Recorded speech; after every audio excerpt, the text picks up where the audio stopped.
slide eu vou aqui passando as questões para a gente ir discutindo, né? O tema da vez é o tópico 1 do nosso edital, noções de organização administrativa. Meus amores, um dos temas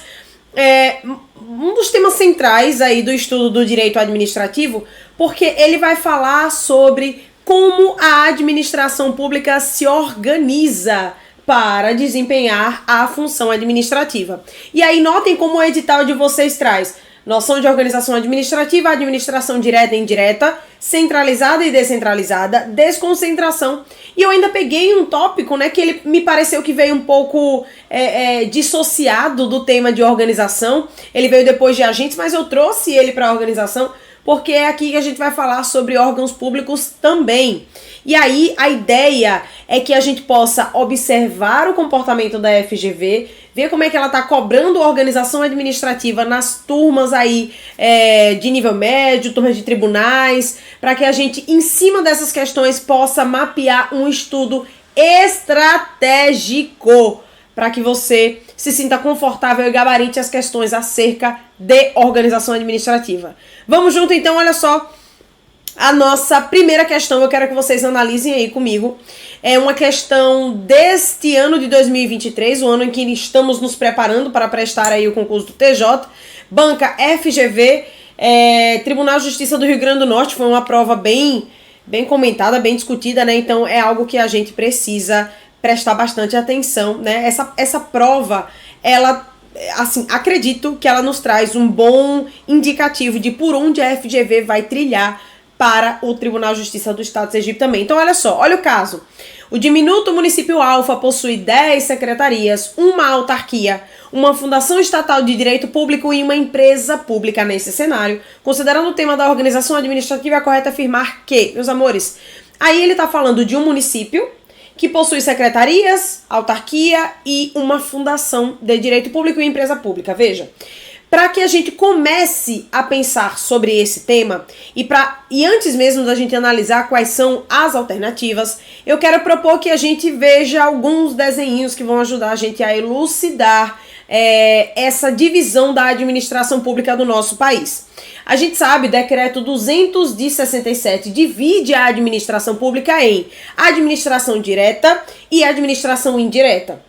A administração direta, meus amores, é aquela formada pelos entes federativos. E aí, esses entes federativos, eles são criados, eles decorrem diretamente da Constituição Federal.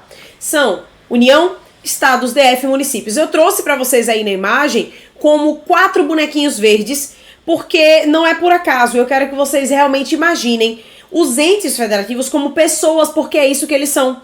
E olha como eu deixei aí a anotação no material de vocês, são pessoas jurídicas de direito público interno. Então, União, Estados, DF e municípios são pessoas jurídicas, possuem personalidade jurídica, podem ser sujeitos de direitos e obrigações. Mas, meus amores, a atividade administrativa, quanto mais especializada ela for, melhor. Então, é por isso que existem algumas formas da administração pública se especializar. Uma dessas formas é criando órgãos públicos. E no desenho que vocês estão observando na tela de vocês estão vendo uma setinha que leva para os órgãos públicos e eu faço uma analogia com os órgãos do nosso corpo, os órgãos do corpo humano. Eu quero mostrar para vocês que os órgãos públicos, eles são apenas divisões, centros de competência especializado, mas que fazem parte dos entes federativos. Note, em cima, em verde, a gente tem os bonequinhos, né? A gente tem pessoas, os entes federativos. Quando esses entes federativos se desconcentram, quando eles criam órgãos públicos, eles estão apenas se especializando, eles estão criando ali aqueles centros de competência que vão ter atribuições específicas, mas que não são pessoas autônomas, são partes daquela pessoa que o criou.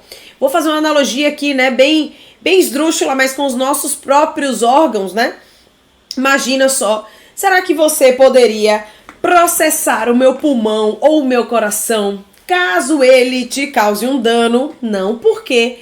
Porque eles não possuem essa personalidade, eles não podem ser sujeitos de direitos e obrigações. Logo, caso você se sinta lesionado, ofendido ou prejudicado por algum dos meus órgãos, você vai ter que demandar a mim, porque eu é quem tenho personalidade jurídica para atuar em juízo, para ser titular de direitos e obrigações. Os meus órgãos não, eles são partes de mim, são uma estruturação interna. Então, cada um dos meus órgãos aqui no meu corpo vai ter uma função específica, bem como os órgãos da administração pública. A nível municipal, a gente tem a divisão da administração direta em, por exemplo, secretarias. A nível estadual, a gente tem ainda secretarias, e a nível federal temos eu sei que todo mundo falou, os ministérios, exatamente. Os ministérios são os órgãos ali da esfera federativa, né, da esfera federal. E aí, meus amores, dito isso, qual é a grande questão que eu quero trazer para vocês? O detalhe está anotado aí. Os órgãos, eles não possuem personalidade jurídica, logo eles não podem ser titulares de direitos e deveres. Exemplos: secretarias, ministérios, enfim. O processo através do qual a administração direta cria órgãos públicos é chamado de desconcentração. A desconcentração é a forma através do qual a administração direta se especializa criando órgãos públicos. Meus amores, anote aí no seu caderninho, pegue uma caneta e uma outra caneta de outra cor. E aí você vai escrever a palavra desconcentração. No primeiro O, você vai circular e vai puxar para órgãos públicos, para você jamais esquecer que o processo de desconcentração cria órgãos públicos, a exemplo das secretarias e dos ministérios. Vamos avançando? Eu quero que vocês observem agora um outro processo, que é o processo da descentralização. Meus anjos, às vezes a administração direta, ela não quer se especializar criando partes de si mesma. Não, ela quer criar uma outra pessoa para exercer aquela atividade administrativa. Nesses casos, ela vai utilizar-se da técnica de descentralização para criar outras pessoas jurídicas. Note que no desenho agora, vocês vão ter as pessoinhas verdes, que são os entes federativos, e as pessoinhas azuis, representando aí a administração indireta, ou, como a gente também pode chamar, as entidades administrativas. Anjo, lembra daquele detalhezinho que eu fiz? Pega o O de desconcentração e puxa para órgão público. Eu quero propor para vocês uma coisa parecida. Pega o segundo E, descentralização, circula e puxa para entidades administrativas. E professora, quem são essas entidades administrativas? São as autarquias, as fundações públicas, empresas públicas e sociedades de economia mista. Veja, nós temos 4 figuras na administração direta e 4 na administração indireta. Um detalhe importante, meus amores. Todas as vezes que você estiver olhando para esse slide aqui, essa tela, tudo o que você está olhando para a administração direta. Você está olhando para a administração, anote, centralizada. A administração centralizada é aquela que é exercida pela administração direta e pelos seus órgãos, né? Ou pelos seus órgãos públicos, que é, na maioria das vezes, a forma como a administração direta se expressa através dos seus órgãos.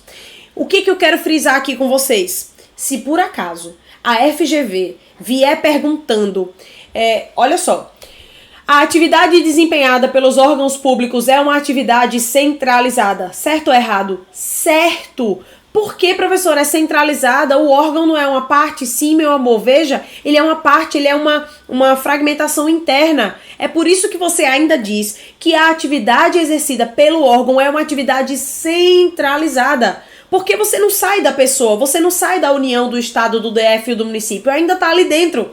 Só vai sair quando ocorrer o processo de descentralização. Aí sim, você não vai estar criando órgãos, partes internas, centros especializados de competência. Não, nesses casos, meus amores, vocês vão estar criando outras pessoas. A administração direta vai estar criando outras pessoas. E como já vimos, essas pessoas podem ser as autarquias, fundações públicas, empresas públicas ou sociedades de economia mista. Beleza? Bom...